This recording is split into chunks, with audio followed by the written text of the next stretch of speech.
Il y a 4 ans, j'étais étudiante en droit, j'étais paumée dans ma vie, j'avais pas d'argent, j'avais aucun réseau, mes parents étaient profs, je partais de zéro. Et en seulement 4 ans, j'ai créé mon entreprise de zéro, j'ai généré plus de 5 millions et aujourd'hui j'accompagne près de 3000 clientes. Comment est-ce que j'ai fait ce switch? C'est pas parce que je suis plus intelligente qu'une autre, c'est pas parce qu'on m'a aidé, c'est pas parce que j'ai eu de la chance, c'est juste parce que j'ai changé mes habitudes. J'ai intégré des nouvelles habitudes de millionnaire dans ma vie et c'est ce qui m'a permis de devenir celle que je suis aujourd'hui. Et je vais te révéler les 10 habitudes qui ont, à mon sens, fait toute la différence. Et c'est pas des habitudes bullshit, genre faire de la méditation, lire des livres, faire du sport, boire 2 litres d'eau. Ça c'est très bien, ça permet d'être en bonne santé, c'est des choses que je fais aussi évidemment, mais ça crée pas d'argent, ça c'est pas ça qui va te rendre riche. C'est pas parce que tu bois de l'eau et que tu médites que tu vas devenir millionnaire demain, pas du tout. Donc dans cette vidéo, je vais te parler des vraies habitudes, des changements de comportement, d'identité que tu vas devoir mettre en place si tu es une femme qui veut attirer l'argent dans sa vie et qui veut avoir un lifestyle qui lui convient et une vie à la hauteur de ce qu'elle mérite. Je pense vraiment que n'importe qui peut devenir riche. Alors évidemment, on part pas tous du même point, on n'a pas toutes les mêmes cartes en main selon l'éducation qu'on a eue, selon là où on a grandi, selon la personnalité qu'on a, mais on est toutes capables de partir de là où on est aujourd'hui et de devenir bien plus confiante, bien plus riche, bien plus respectée, bien plus visible, bien plus épanouie dans sa vie si on change la personne qu'on est et si on change nos habitudes. Et c'est ce que je m'apprête à te révéler dans cette vidéo. Et je dis pas que tu vas forcément devenir multimillionnaire en regardant cette vidéo. Par contre, je suis certaine que tu peux faire x3, x4, x5, x10 sur le salaire que tu gagnes actuellement. Sans plus tarder, on entre dans le vif du sujet. La première habitude que j'ai prise, c'est de prendre des décisions rapides. D'arrêter de me remettre en question tous les 5 minutes, d'arrêter de débattre avec moi-même en me disant est-ce que je dois faire ci, est-ce que je dois faire ça, est-ce que le bon choix c'est ci, c'est ça. Non, j'ai appris à prendre des décisions rapides. Ça veut pas dire que toutes mes décisions étaient bonnes, j'ai fait des erreurs, des fois je me suis trompée, des fois j'ai fait les mauvais choix, mais j'ai avancé. Le problème de la plupart des femmes, c'est qu'elles stagnent parce qu'elles n'osent pas prendre des décisions rapides, elles ont peur de se tromper. Mais l'erreur fait partie du process. Toutes les mauvaises décisions que j'ai prises m'ont amené à celle que je suis aujourd'hui. Je suis devenue la femme que je suis et j'ai eu les résultats que j'ai eu aujourd'hui parce que j'ai pris des décisions rapides, qu'elles soient bonnes ou mauvaises. Les bonnes décisions m'ont fait des bons en avant et les mauvaises décisions m'ont appris des choses sur moi, m'ont permis de me remettre en question, de comprendre des choses et d'avancer. Donc première habitude à ancrer, arrête de te poser 25 000 questions, prends des décisions, agis, bouge et on s'en fout si tu te trompes, on s'en fout si t'échoues. Le seul truc horrible qui peut t'arriver, c'est de stagner. Il y a rien de pire que l'immobilisme, il y a rien de pire que de ne rien faire. Vaut mieux se tromper, vaut mieux se prendre un mur plutôt que de ne pas bouger. Donc apprends à prendre des décisions rapides. Deuxième chose, je me parle à moi-même comme si j'étais une boss, même quand j'ai peur, même quand je suis pas sûre de moi, même quand je suis pas confiante. On a trop tendance à se critiquer, à se dénigrer, à se dire oui mais ça je suis nulle, ça je suis pas assez forte, ça je suis pas capable, ça je suis pas à la hauteur. Arrête. Comment veux-tu construire des choses dans ta vie si toi-même tu crois pas en toi, si toi-même tu te donnes pas de force? Comment veux-tu que les gens te fassent confiance, que les gens te respectent, que les gens te suivent si toi-même tu te parles comme à la dernière des merdes? Faut arrêter ça. Je veux plus t'entendre te critiquer, je veux plus t'entendre être dur avec toi-même. C'est ok de s'en demander beaucoup, c'est ok de vouloir devenir meilleur, mais c'est pas ok de se critiquer et de mal se parler. Au lieu de dire je suis nul pour ça, dis non, je vais apprendre, je suis en train d'évoluer, je suis en train de m'améliorer. Au lieu de dire j'arrive pas à faire ça, dis bah je vais apprendre, je vais voir, je vais comprendre. Au lieu de dire je suis pas faite pour ça, dis j'ai juste jamais appris, je suis en train de comprendre, je suis en train de process. Et je te dis pas que tu dois passer de te critiquer à te dire que t'es la femme la plus incroyable de la terre. Je te demande juste d'être plus indulgente avec toi-même, de garder en tête que tu peux pas tout savoir et tout comprendre et que t'es pas nul, t'as juste pas encore appris. Le dialogue que j'ai avec moi-même a littéralement changé ma vie. Aujourd'hui, tu ne me verras jamais dire que je suis nulle, tu ne me verras jamais dire que je suis pas capable ou que je suis pas à la hauteur, mais juste que je n'ai jamais encore fait et que je vais apprendre à le faire. Troisième habitude, apprends à faire d'abord ce qui te terrifie. C'est trop facile de passer à l'action sur des trucs qui sont faciles pour nous, des trucs qui sont simples. Là où on voit la différence entre les femmes qui avancent et les femmes qui stagnent toute leur vie, c'est leur capacité à faire des choses qui leur fait peur. Alors oui, c'est challengeant de faire des choses qu'on n'a jamais fait. C'est challengeant de sortir de sa zone de confort. C'est challengeant de, par exemple, je sais pas, moi, ma terreur, ça a toujours été de parler devant des gens. Bah, est-ce que ça m'a empêché de faire mon premier TEDx? Est-ce que ça m'a empêché de faire des dizaines de conférences devant des centaines de personnes? Non, je l'ai fait quand même en étant terrorisée, en ayant peur. Ma première story sur Instagram, j'ai dû bloquer tout mon entourage tellement j'étais stressée, tellement j'avais peur, mais je l'ai fait quand même. Mon premier live, mon premier coaching de groupe, la première fois que j'ai vendu au téléphone, la première fois que j'ai prospecté, j'ai été terrorisée du début à la fin. Par contre, je l'ai fait quand même. Donc apprends à être à l'aise dans l'inconfort. Apprends à être à l'aise dans l'idée de pas être parfaite, de pas savoir le faire, de pas être forcément compétente, de pas être forcément légitime. Il y a que comme ça que tu vas apprendre. Si tu fais uniquement les choses dans lesquelles t'es confortable, tu vas juste rester dans la situation dans laquelle t'es aujourd'hui. Si t'es ok avec ça, tant mieux. Si t'as envie d'évoluer et de devenir quelqu'un d'autre, tu dois faire des choses qui te font peur, qui te terrorisent. Parce que c'est justement dans la peur que tu vas apprendre. C'est dans l'action inconfortable que tu vas devenir confortable. C'est dans la difficulté que tu vas devenir meilleure et plus forte. Donc c'est primordial d'apprendre à faire les choses qui te font peur et de les faire en premier. Il y a que comme ça que tu vas évoluer et que tu vas gagner en confiance. Quatrième habitude, je structure surtout comme une CEO. Mes semaines sont organisées, mes routines sont organisées. Le dimanche, je prends un moment pour organiser ma semaine.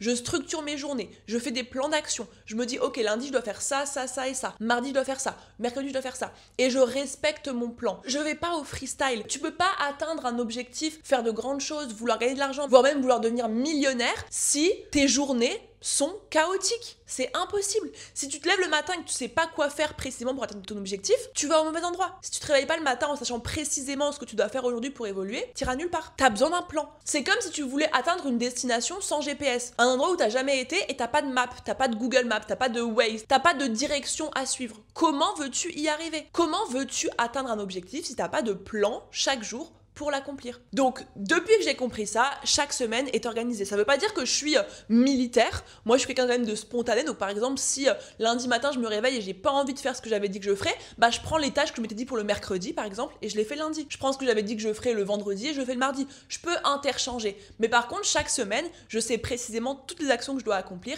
et il y a que comme ça qu'on atteint nos objectifs. Cinquième habitude, je me vends tous les jours. Et c'est le cas depuis que j'ai commencé. Depuis que j'ai commencé, même quand j'avais 10 abonnés, 20 abonnés, 30 abonnés, que j'avais aucune personne dans mon entourage qui comprenait ce que je faisais, je parlais de mon offre. J'allais au resto, je disais à un serveur, bah si jamais vous avez besoin de community management, je m'occuperai de vos réseaux sociaux. Je demandais à ma mère de dire à ses collègues s'ils ne connaissaient pas quelqu'un qui avait besoin de mon aide. Je faisais des stories, même si je parlais devant 10 personnes. J'envoyais des messages, est-ce que ça t'intéresserait que je fasse ci, que je fasse ça? Et depuis le début, j'ai jamais arrêté de faire ça. Aujourd'hui, j'ai un programme qui accompagne des femmes à lancer leur business. Je pense que dans chacune de mes vidéos YouTube, j'en ai parlé. Si tu fais un petit peu attention, je fais toujours un petit renvoi, un petit call to action. J'en parle toujours, tout le temps, parce que je suis ultra fière d'en parler. Et une femme qui gagne de l'argent est une femme qui n'a pas peur de se vendre, qui n'a pas honte de se vendre, qui ne pense pas que la vente c'est mal. Non, au contraire, c'est une femme qui sait qu'elle a quelque chose à offrir, qu'elle a un service à vendre, qu'elle a un produit qui peut changer la vie des gens et qui ose et qui assume d'en parler parce qu'elle en est fière, parce qu'elle sait ce qu'elle vaut et parce qu'elle sait ce que ça peut apporter dans la vie des gens. Donc tu ne peux pas gagner de l'argent si tu n'es pas à l'aise avec la vente. Tu ne peux pas gagner de l'argent si tu continues à dire oui mais moi je suis une mauvaise vendeuse, je suis pas fait pour ça, je suis trop introvertie, je suis trop comme si. Ça marche pas comme ça. La vente est indispensable dans le fait de gagner de l'argent. Donc tu dois le plus vite possible devenir à l'aise, devenir confortable. Et moi je suis une femme qui était de base très timide et très complexée. Je faisais full anxiété sociale. Quand j'avais 14-15 ans et que j'étais au restaurant, je demandais à mes parents de commander pour moi. Je n'osais pas demander où étaient les toilettes au restaurant. Donc je suis une femme très timide de base, très introvertie. Mais ça rejoint l'habitude 3, j'ai appris à le faire dans l'inconfort. J'ai appris à faire des stories de vente alors que j'étais pas à l'aise. J'ai appris à prospecter alors que j'étais pas confiante. J'ai appris à communiquer alors que j'étais pas sereine. Donc aujourd'hui, dis-toi, même si t'as pas encore d'idée précise ou définie, commence à parler de ton projet, de ton envie d'entreprendre, de ton business, ton activité. Parle-en autour de toi, à tes potes, à ton entourage, à des gens sur les réseaux, envoie des messages. Commence à parler de ce que tu fais. Parce qu'il y a que comme ça que tu vas devenir à l'aise. Et tant que t'es pas à l'aise avec la vente, c'est mathématique. Tu ne vendras pas et tu ne pourras pas gagner de l'argent. Donc je sais que c'est inconfortable, je sais que c'est difficile, mais tu dois absolument passer par là si tu veux devenir riche. Sixième habitude, je protège mon énergie. J'ai complètement cut les liens avec les personnes qui étaient toxiques pour moi. J'ai complètement changé d'entourage. J'ai laissé mes potes fêtards qui se foutaient de ma gueule quand je me suis lancée derrière moi. J'ai quitté mon ex avec qui j'étais depuis 5 ans quand j'ai lancé mon business. J'ai coupé les ponts avec plein de gens qui aspiraient mon énergie et qui ne me tiraient pas vers le haut. Aujourd'hui, c'est simple, mon entourage est uniquement composé de gens qui me poussent à devenir meilleure, qui me poussent à devenir une meilleure femme et à aller toujours plus loin, toujours plus haut, toujours plus vite. Alors évidemment, quand je me suis lancée, ma famille, elle me soutenait pas du tout. Ma mère, mon père, mes grands-parents, tout le monde était contre moi. Je me suis pas séparée de ma famille parce que c'est les personnes que j'aime le plus au monde et je sais qu'ils m'ont empêchée parce qu'ils avaient peur pour moi. Mais par contre, j'ai protégé mon énergie. Je leur disais, écoutez, arrêtez de m'en parler. Si je savais que le dimanche, j'allais avoir un procès devant toute ma famille parce que je lançais mon business, bah je disais, écoutez, je ne viens pas, je travaille, c'est pas grave, je vous en veux pas. Non, je ne sortirai pas avec vous ce soir parce que j'ai du travail. S'il te plaît, j'aimerais qu'on arrête d'aborder ce sujet parce que ça me fait mal au cœur ou parce que ça me saoule ou parce que ça me frustre ou ça ne m'aide pas. J'ai appris à poser mes limites. J'ai dégagé de mon entourage les gens que je pouvais dégager et qui ne m'apportaient rien de bon, mes potes de l'époque typiquement. J'ai coupé court à ma relation et j'ai dit au revoir à l'homme que j'aimais qui partageait ma vie depuis 5 ans parce qu'il ne comprenait pas là où je voulais aller, on n'avait pas la même vision et il voulait pas être entrepreneur et il comprenait pas pourquoi je voulais faire ça. Et ma famille de qui il était hors de question de me séparer, j'ai juste posé mes limites, j'ai posé les bases et je leur ai dit voilà, si vous voulez qu'on continue à se voir, on arrête de parler de ça, on laisse ça de côté, faites-moi confiance, si vous ne m'y croyez pas, c'est pas grave, c'est ma vie, je suis grande, je sais ce que je fais et point barre. Donc je protège mon énergie. Je laisse personne rentrer dans mon cercle à condition qu'il m'élève et qu'il me tire vers le haut. Je laisse aucune collaboration dans le travail me drainer. Je coupe tout ce qui m'enlève de l'énergie et je passe passe du temps uniquement avec les gens qui m'en donnent et qui me poussent à devenir meilleure. Et toujours dans le domaine de l'énergie, je sais quelles activités aussi me procurent de l'énergie. Je vais au pilates, je fais du sport, je mange bien, je lis, je passe du temps seule, je vais marcher, je me promène parce que c'est des choses qui me ressourcent et qui me donnent de l'énergie. Je passe beaucoup de temps toute seule justement à prendre soin de moi, à faire des choses pour moi et ça c'est quelque chose qui m'élève en termes d'énergie. Donc regarde aujourd'hui toi, qu'est-ce qui te draine ton énergie et tu dégages ton emploi du temps. T'arrêtes de le faire, tu repousses, tu mets tes limites, tu cadres. Et qu'est-ce qui te donne de l'énergie? Et bien fais plus ça. Si c'est faire ton jardin, si c'est bricoler, si c'est dessiner, peindre, écouter de la musique, chanter, danser, fais un maximum ça dans tes semaines. Parce que ton énergie va déterminer tes actions et donc tes résultats. 7e habitude, je me forme en continu. Je suis tout le temps en train d'apprendre, je lis des livres, j'écoute des podcasts, j'ai des formations, je prends des coachings. Je pense que je n'aurai jamais atteint la connaissance ultime et c'est je pense une vérité. En vrai, on n'aura jamais atteint un niveau de connaissance qui fait qu'on n'a plus rien à apprendre. J'ai très peu d'ego à ce niveau-là. J'accepte facilement de me remettre en question. Je pars du principe que tout le monde a des choses à m'apprendre, que je suis toujours la plus bête de la pièce et que j'ai toujours des choses à apprendre. À partir du moment où on pense qu'on a compris, on pense qu'on sait, on pense qu'on fait bien les choses, c'est fini, on est éteint. Les femmes qui réussissent sont des femmes qui sont ouvertes aux critiques, à la réflexion, qui sont ouvertes aux opportunités et qui apprennent des gens, qui ne pensent pas qu'elles ont tout su, tout compris. Et aujourd'hui, j'ai fait plus de 5 millions d'euros, je pense que j'ai un business qui fonctionne très bien et je vais certainement pas m'arrêter là. Pour autant, je pense pas du tout que j'ai tout compris. Je pense pas du tout que je sais. Je pense pas du tout que ça y est, j'ai plié le game. Non, je pense que je suis très loin de là où je veux aller et que si je veux atteindre mes objectifs ultra ambitieux, je dois me considérer toujours comme une personne qui a tout à apprendre. Parce qu'à partir du moment où tu penses que t'as fini le jeu, en fait, c'est toi qui es fini. 8e habitude, je crée.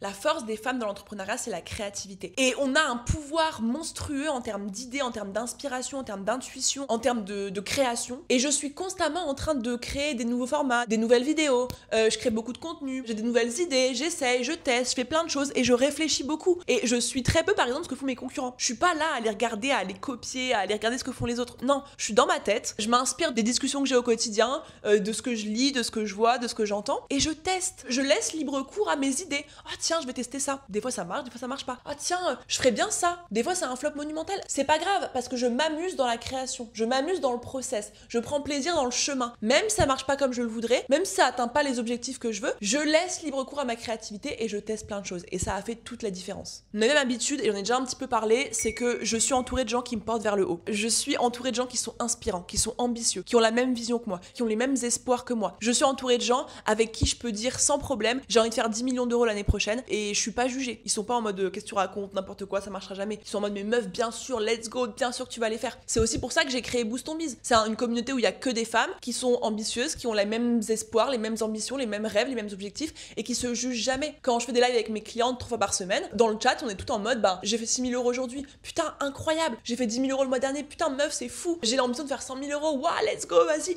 On n'est jamais en mode non, mais n'importe quoi, non, mais jamais, non, mais qu'est-ce que tu fais? Pas du tout. Moi, les gens comme ça, je ne veux pas en entendre parler. Je suis entourée uniquement de gens à qui je peux dire que je veux être multimillionnaire et qui n'ont pas de problème avec ça. Et si t'as un problème avec ça, grand bien te fasse, mais t'es juste pas dans mon entourage, dans mon cercle. Et ça a fait vraiment toute la différence. Il reste une 10e habitude qui est indispensable, qui est primordiale, qui fait toute la différence. Mais elle est un petit peu difficile à expliquer que dans une vidéo parce que ça concerne vraiment les routines que vous avez au quotidien. Ce que vous faites chaque jour détermine la femme que vous allez devenir. Et le problème des routines, c'est que vous pouvez pas les répliquer. En fait, mes routines à moi, qui me permettent d'être productive, d'être sereine, d'être sûre de moi, ce ne sera pas les mêmes qui vont s'appliquer à vous. Chaque femme a une routine précise qui lui ferait du bien à elle. Et donc plutôt que vous balancer ma routine et vous expliquer qu'est-ce qui me fait du bien à moi, j'ai plutôt créé un prompt ChatGPT et une forme d'atelier guide qui va vous permettre de définir quelles sont vos routines à vous. Comment trouver les bonnes routines à faire tous les jours qui vont vous permettre de devenir la femme que vous rêvez de devenir et d'atteindre les objectifs que vous vous fixez. Je vous ai mis du coup tout ça en description, vous pouvez le télécharger gratuitement. Ça va vous permettre de définir quels sont vos objectifs, qui vous êtes en tant que personne, qu'est-ce qui vous fait du bien, qu'est-ce qui vous nourrit et qu'est-ce qui va vous pousser à devenir meilleur. Et ça va créer avec vous une forme de routine parfaite pour vous, adaptée à votre emploi du temps, à vos journées, au temps que vous avez à allouer à ça, et qui va vous permettre jour après jour de vous révéler, de devenir plus confiante, de devenir plus forte, plus sereine et d'aller vers vos objectifs. Donc je te laisse télécharger ça en description, c'est 100% gratuit, ça va faire toute la différence et je t'assure que tu ne seras plus la même femme si tu mets en place ces routines. Voilà pour cette vidéo, je pense que c'était les habitudes les plus indispensables et les plus importantes pour toutes les femmes qui ont envie de gagner de l'argent et de devenir libre, indépendante, sereine, confiante. Dis-moi ce que t'en as pensé en commentaire, ça me ferait trop plaisir. Dis-moi si tu veux que je continue des vidéos vidéo dans ce genre-là. Dis-moi si t'as d'autres idées que t'aimerais que j'aborde, d'autres sujets que t'aimerais que j'aborde. Ça me ferait trop plaisir de répondre directement à vos besoins, vos questions. C'est tout pour moi. Je te dis à très vite dans une prochaine vidéo et je te fais des gros bisous.